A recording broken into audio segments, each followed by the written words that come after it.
It's a bunker. Should I go in it? I think I should.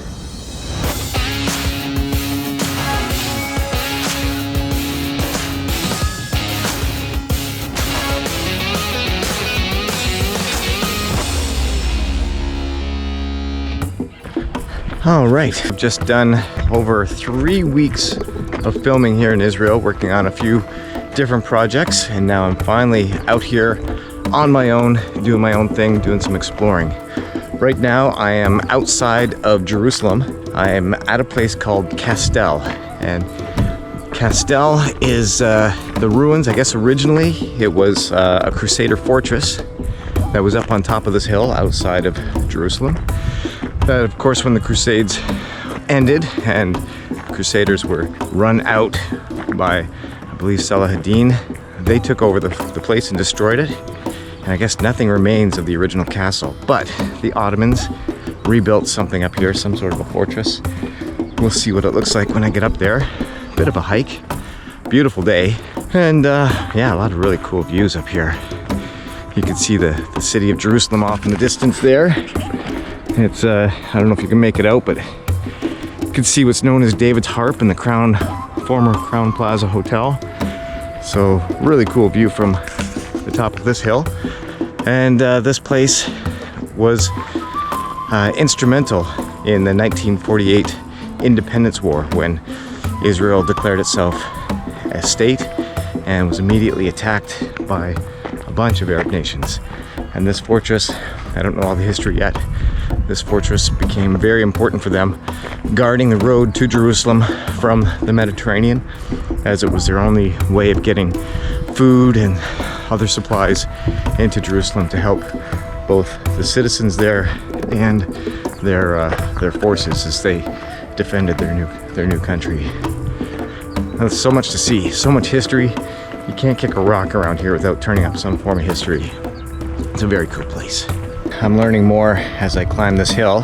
It's really interesting. They've got a lot of these plaques here to help you understand what it is that you're seeing. So I'm learning that on April 8th, I believe, of 1948, must have been, or maybe it's 1949, things weren't going so well for the new Israelis. There was a major Arab assault on this fortress, on the fortress of Castel. And it was so bad that the commanders decided that they would stay behind and cover the regular privates as they retreated from this area.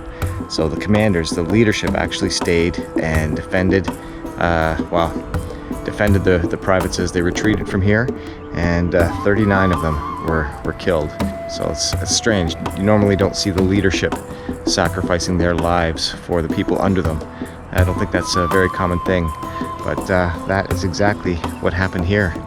It's a sobering thought, kind of inspirational. It's nice to see leaders. I don't think we have too many leaders today that would be willing to lay down their lives for their people.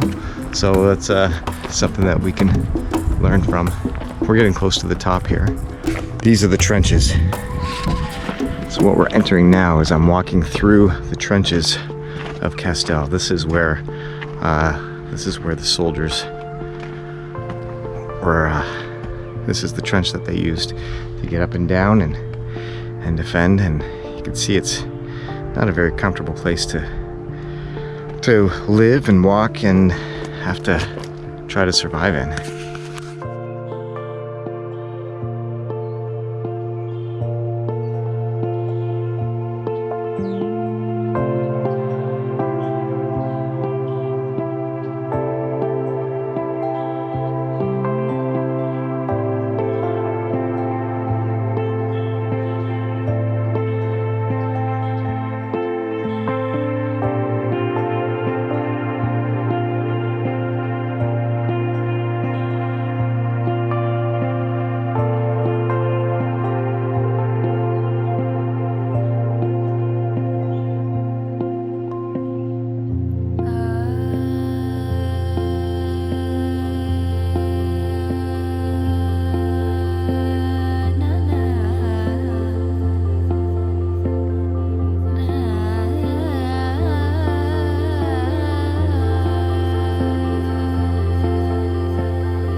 Wow, I just can't imagine having to actually run through these trails while you're under heavy opposition and other armies are firing back at you. Something that we just have a hard time grasping. However, there's a lot of people in the world that are facing exactly this kind of stuff right now. As I'm filming this right now, it's the war between Russia and Ukraine, and yeah, it's just there's so much war. It seems to me that a lot of these wars can bring out both absolute worst of humanity, but you also see some pretty inspiring things. You see the best of humanity come out in terrible times like this. Okay, it looks like we've got a bunker here.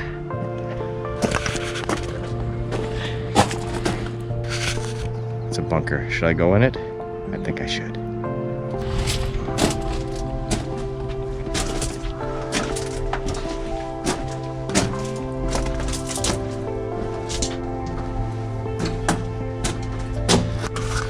Okay.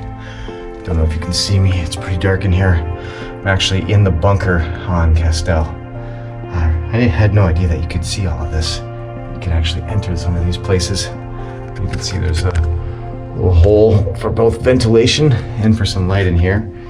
And yeah, imagine living underground for how long? It's pretty cool. Well, we got a room in here.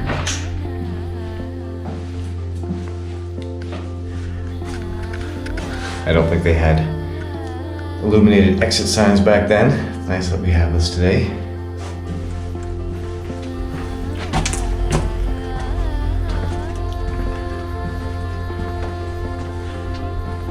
Okay, coming to the exit. A little cobwebby, but not too bad. Very cool. Okay, we've got another bunker. Here we go.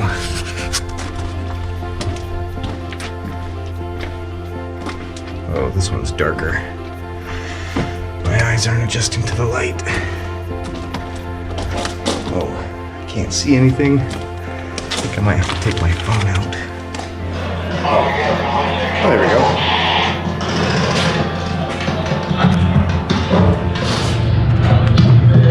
Cool little display.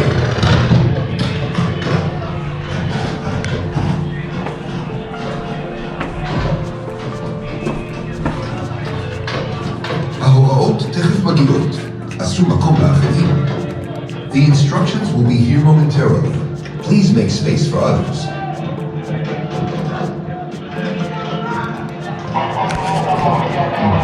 Okay.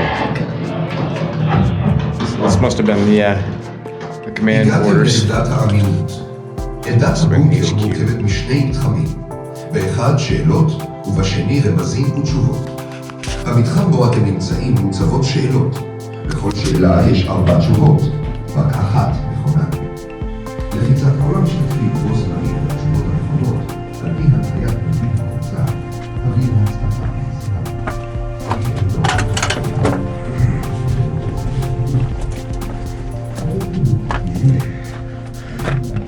All right, emerging from yet another bunker here.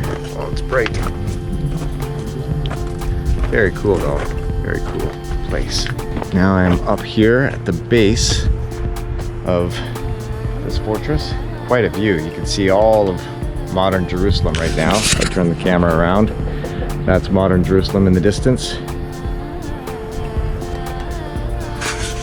And it looks like here, what we have here is the, I don't believe it's a tombs, but there's a memorial to the 39 Israelis that were killed defending this fortress way back in 1948, when the 48 Independence War. You can see their plaques there with their names in Hebrew on them. Wow, it's both inspiring and also a sobering reminder of what freedom can cost, or does cost. I am now on the top of the hill or mountain. I think it's a hill, I'm not sure. But I've reached the top, the summit of Castel, and you can see quite a view over the whole area. And I find this pretty interesting. In 1948, Israel declared itself a state, and under fierce opposition with a lot of attacks from the Arab world, a real lack of support from everyone. The Israelis managed to defend and hold this territory without, not without a lot of sacrifice. But now you look at it today, you can see right down below me is a big shopping mall. It's a beautiful modern shopping mall. You've got all kinds of apartment complexes and schools and synagogues and hotels and everything. This is a far cry from what they first had around here in 1948. And you just see the roads and the highways and the train stations and the buses, and you see a real thriving community that not only did they survive, they have thrived, and they've taken what was a barren, desolate land and they've turned it into a thing of beauty. Not perfect, still a lot of stuff that needs to be sorted out and dealt with, and there's a lot of trouble, there's a lot of hard feelings on all sides, but you see what Israel did with what they had, which wasn't much back in 1948, and they've turned this area into a beautiful country. It's pretty amazing. I really love it here. Very inspiring.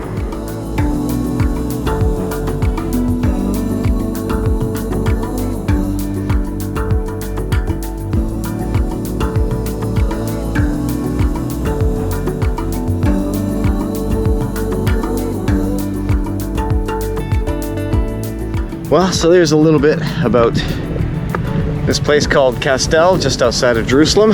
Very cool place.